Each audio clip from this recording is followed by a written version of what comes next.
Hi, this is Sarah Becktel, and welcome to Strathmore's Colored Pencil with Mixed Media workshop. In this lesson, I'll be introducing the materials and techniques we'll be using throughout the workshop. First, let's discuss paper. Because I'll be adding acrylic and watercolor to my colored pencil work, I need surfaces that are suitable for both wet and dry media. So I'll be using a few of Strathmore's mixed media papers. My favorite surface for mixed media work is Strathmore's 500 series mixed media board. This board is 100% cotton and has a medium textured vellum finish. I love this surface. It has enough texture that I can easily build up many layers of colored pencil, but it's not too textured. I can still achieve smooth gradations of color. This board is heavyweight and rigid, so it won't buckle or warp when I apply my wet media. Another option is Strathmore's 400 series mixed media paper. This heavyweight paper is 140 pound and has a lightly textured vellum surface. It's a bit smoother than the 500 series mixed media board, so it's a great option for artists that prefer a less textured surface. If you're new to the materials and techniques we'll be using in the workshop, I also think this is a good paper for practicing. You can become comfortable with using your materials on this paper before moving on to the 500 series mixed media board for finished artwork. I'll also be using Strathmore's 400 series toned mixed media paper. This heavyweight paper is 184 pound and is available in gray, tan, and blue. The surface of this paper is similar to the 400 series white mixed media, a lightly textured vellum finish. I'll be using this paper in Lesson 4 when I discuss techniques for combining colored pencil with pen and ink. Of course, I'll also be using lots of colored pencils. There are many colored pencil brands out there to choose from, and I would recommend using high-quality artist-grade pencils. Each brand has its own unique characteristics and colors, and there are 4 different lines that I regularly use in my work. Prismacolor Premier pencils are relatively soft and have vivid saturated color. Caran d'Ache Luminance pencils also have beautiful saturated color, but in general, these pencils are a bit firmer than the Prismacolors. Derwent drawing pencils have a smooth, velvety texture and feature a palette of muted earth tones. And the Faber-Castell Polychromos pencils have a harder consistency. These pencils will hold a sharp point for longer, and they also erase a bit easier than some of the other brands. Before we get into paint, let's look at the brushes I'll be using. I prefer brushes made with synthetic hair or filament, so I'll be using Princeton Velvet Touch round brushes. Round brushes have a round shape at the base and the filaments are tapered, meaning they are full at the bottom and narrow at the top, ending in a nice sharp point. I usually work with round brushes in sizes 2, 4, 6, and 8, but you can use whatever size you feel comfortable with. If you're not sure, I think having a 4 and an 8 is a great place to start. When I add paint to my colored pencil work, I use both acrylic and watercolor. So let's look at acrylic first. I use my acrylic in thin transparent layers, so I find it easier to work with fluid acrylics. I use both golden fluid and golden high flow acrylics, but there are many high quality acrylic brands out there. In the materials list, I included a palette of colors I typically use: alizarin crimson hue, ultramarine blue, transparent yellow iron oxide, Van Dyke brown hue, and titanium white in the fluid line, and shading gray in the high flow line. This palette is simple and it works well for most of my animal and nature inspired work, but I'll use additional colors when needed, depending on what I'm drawing. You don't need to use my suggested colors, but I would recommend that you have at least a red, a yellow, a blue, and white. Even though it's only 4 colors, having the 3 primary colors and white will still give you a broad range of color mixing. As you're getting acquainted with these materials, I recommend drawing simple objects without too much going on. An egg or a simple piece of fruit works great. That way you can focus on the materials without getting too wrapped up in complicated shapes and textures. So I'm going to use an apple to demonstrate how to combine colored pencil and acrylic. I've lightly drawn the basic shape of my apple with graphite pencil. I'm keeping it light because I don't want a lot of extra graphite on the page. I've chosen a few colors that I think I'll use while shading my apple, but I never know exactly what I need until I'm in the thick of it, so you'll see me add more colors as I'm working. When I begin shading with the colored pencils, I'm using small linear strokes. I apply the strokes in different directions to get a smooth, even coating. I'm building up the different values and colors that I see with multiple layers of pencil, using warmer hues of red, orange, and yellow ochre in the light areas, and cooler hues of burgundy and purple in the shadow areas. I want saturated color, but I don't want my colored pencil to be a thick, waxy coating. If my colored pencil layer is too thick, the acrylic won't be able to reach the paper and be absorbed, so I'm applying the pencil with a light touch and building it up slowly. As I'm working on different areas, I'm lightening my graphite lines with a kneaded eraser. I want as little graphite on the page as possible because I don't want it mixing into my colored pencil shading and muddying the color. I always keep a sharp point on my colored pencils so that the tip can get into the cracks and crevices of the paper as I shade. I find it much easier to get an even, consistent layer of colored pencil when my pencils have nice sharp points. I prefer to use just a small handheld sharpener, but you can use whatever type of sharpener you prefer. At this point, I've built up a few layers of colored pencil on my surface, but you can see that the colored pencil hasn't completely filled in every speck of the paper. There are little white dots and flecks showing through. I like this textural effect, but I also want a bit more saturation to my color, so this is when I'll add acrylic to the drawing. I've squeezed out a few drops of each color on my palette: alizarin crimson, transparent yellow iron oxide, ultramarine blue, Van Dyke brown, and shading gray. The only color I do not have out is white, which I won't be using yet. My palette is just a white paper plate. I use paper plates that are slightly glossy and non-absorbent because I don't want my water or paint to absorb into the plate. I'm mixing the acrylic to create colors that are close to the colors in my apple. There's no exact formula I use when creating my mixtures. I'm just making sure to add enough water to keep the color light and transparent. And I usually keep a piece of scrap paper nearby to test out colors before applying them to my artwork. When I apply the acrylic, it deepens and intensifies the color without completely losing the texture effect of the colored pencil. It's important to keep the acrylic washes thin because I don't want to create a thick, plastic-like surface with my paint. I want to maintain the texture and surface of the paper rather than covering it up. This allows the qualities of the colored pencil to show through, so I get the drawing effect of the colored pencil along with the saturation and smoothness of the acrylic. Keeping the acrylic thin also allows me to apply additional layers of colored pencil on top. When acrylic dries, it becomes permanent and cannot be reworked or blended. So when applying the acrylic, I keep an eye on my edges and blend them out so I don't end up with hard lines. However, this technique is fairly forgiving. So even if I don't perfectly blend out my acrylic, I can always apply an additional layer of colored pencil or acrylic on top to cover up any imperfections or hard edges. As I'm creating my mixtures, I'm really using very little paint. These bottles of fluid acrylic are only an ounce each, but they usually last me for years.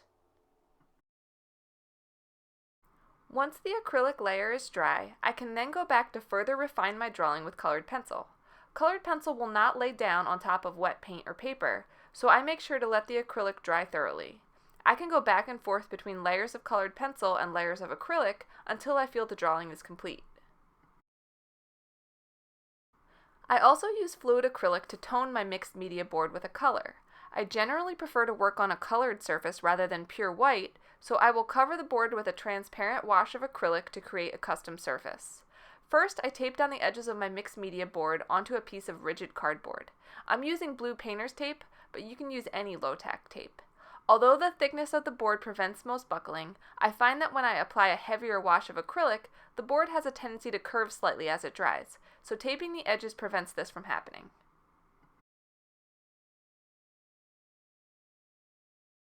Next, I mix my desired color with acrylic. Again, this is not a precise formula. I usually start with a small amount of water and then I'll add paint until I achieve the desired color and value. As I'm mixing, I test the color on a scrap piece of mixed media paper so I can see what it looks like. Once the color is right, I use a large soft mop brush to apply the acrylic mixture to my board. I want to create an even color, and I want to cover the board quickly. If I leave a painted edge for too long, it can start to dry and then I won't get an even uniform surface. I apply enough to cover the board, but I don't want too much extra paint pooled on the surface. On smaller boards, I can usually get a nice uniform tone because even if I don't put the paint on perfectly, it will evenly distribute across the board as it dries. However, if the paint seems to be pooling at the edges or not spreading evenly, I'll use a paint roller with a 1/4-inch nap to even out the paint. I'll just do a few swipes in each direction with light pressure to absorb extra paint and make sure I have a consistent coating across the board. I usually let this dry overnight, and then the next day I remove the tape. When removing tape, it's best to pull outward away from the board. This way, if the tape tugs or tears the very edges of my board, I'm pulling those tears outward and preventing them from moving further into the board. In our next lesson, I'll be completing a piece of art on one of these toned boards, so you may want to have one ready for next week. Now let's look at watercolor. Like all the other materials I discussed, there are a number of high-quality watercolors available. I'll be using Core Watercolors by Golden. I have a small palette that I squeezed my colors into, and you can see here I have 14 colors. When first getting started, you absolutely do not need this many colors. In general, I probably only use about 5 or 6 colors on any given drawing. I have a few different hues of each of my primary colors, a couple reds, yellows, and blues. And I like to have a range of earth hues such as ochre, sienna, and umber since those colors work well in my subject matter. I also have sap green because that's just a personal favorite of mine. But I would encourage you to pick colors based on your own personal preferences and based on the subject matter you'll be drawing and painting. I use watercolors in some ways that are similar to how I use fluid acrylic. But a big difference between these two mediums is that watercolor can be reworked, manipulated, or lifted off of paper after it has dried, and acrylic cannot. The ability to rework watercolor definitely comes in handy, and I often use watercolor instead of acrylic when I want to create blended edges or atmospheric effects like fog or smoke. Here I've sketched out a few cloud shapes. I'm using Strathmore's 400 series mixed media paper, and I've taped down the edges to prevent any warping that may occur when I apply my watercolor. First, I'm blotting my graphite lines with a kneaded eraser to lighten them. Once I paint over graphite lines with water or watercolor, they become much more difficult to erase, so I want my graphite to be as light as possible. Next, I'm lightly suggesting the shadows on the bottom side of my clouds with a violet-gray colored pencil. I'm not developing the drawing too much with the colored pencil, just putting in a very light layer.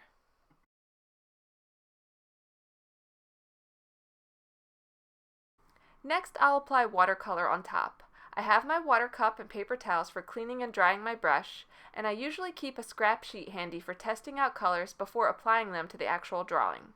I'm mixing a violet gray, and because there's not a lot of colored pencil on the surface, I can easily see the watercolor when I apply it to the paper. This makes it easy to play around with blending out edges and making it appear soft. You can't really mess up clouds since there's no definitive shape to them, so I think these are a great practice exercise for familiarizing yourself with watercolor. I'm working relatively loose and I'm loading up my brush with a lot of paint and water. If I apply too much paint in an area, I can clean off my brush and then use it to suck up the extra paint or blend out the edges. I can also use a paper towel to blot off excess paint. I'm adding a warm orange-pink color above the violet to further develop the clouds because when clouds are hit with sunlight, they usually have some warmer hues of pink, orange, or yellow. Once I've placed the colors in my clouds and let that dry a bit, I'm also applying a very light blue to suggest the sky color around the clouds. I have a lot of area to cover, so I'm mixing a big puddle of blue because I don't want to run out of the color mixture while I'm working. I let the clouds dry slightly before applying the blue because I don't want my cloud colors to bleed out into the blue sky. But the clouds are still damp, so that will make it easier to blend the edges between the clouds and the sky if there are any areas where I want a softer edge. I'm keeping the blue very light at this point because I'm going to add colored pencil on top to further enhance the color. After the watercolor has dried, I can shade over it with colored pencil to further develop and detail my sketch. I'm applying the colored pencil with a light touch and I'm using more curved, squiggly lines to shade because I don't want any hard, linear strokes in my soft, fluffy clouds. Like the fluid acrylic, the watercolor filled in all the specks of the paper so I have even color, and I can use the colored pencil to add detail and texture. I'm adding blue colored pencil to slightly darken the top areas of the sky and make my cloud shapes more pronounced. I also decided I wanted to add in a horizon line and a suggestion of the ground. So I'm laying that in with colored pencil and then putting watercolor on top to give it a more even, saturated look. And if I wanted to further develop this sketch, I could repeatedly go back and forth between colored pencil and watercolor. The last materials to discuss are my ink pens. I use technical pens with waterproof pigmented ink. These technical pens have a small tip that evenly distributes ink, similar to a felt tip marker. I most frequently use Sakura pigmented micron pens in black, size 01, and Derwent graphic pens in graphite, size 0.3. I like to have a true black, but the gray comes in handy for when I don't want my lines to be quite as intense.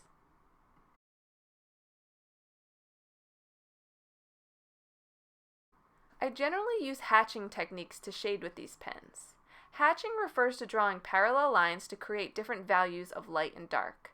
I also use contour hatching, which means that I curve the lines along the surface of what I'm drawing, which can better simulate volume or form. And cross hatching means that I create my parallel lines in different directions, so they overlap. If you haven't used these pens before, I'd recommend just doodling a bit to get a feel for how they work. And again, try drawing something simple like an egg or a pear. Here I have an egg sketched out. I'll first start out with straight hatching using my gray pen. Once I have a base layer down, I continue with some contour hatching and cross hatching to build up darker values. Some artists prefer to only use one type of hatching technique, such as only contour hatching, but I switch back and forth between using all three. That's all personal preference, so you can play around with shading and find what feels most comfortable to you. After I've developed my egg drawing with the gray pen, I switch to the black pen to further push my darker values. You can do a full drawing with just gray or just black. You don't need both colors, but I find that having both gives me a little bit more versatility. I'll be using technical pens in Lesson 4, so I'll further discuss combining them with the other mediums at that time. In next week's lesson, I'll be focusing on combining colored pencil with fluid acrylic, and I'll be showing the process of completing a drawing from start to finish. Thanks for tuning in, and see you next week.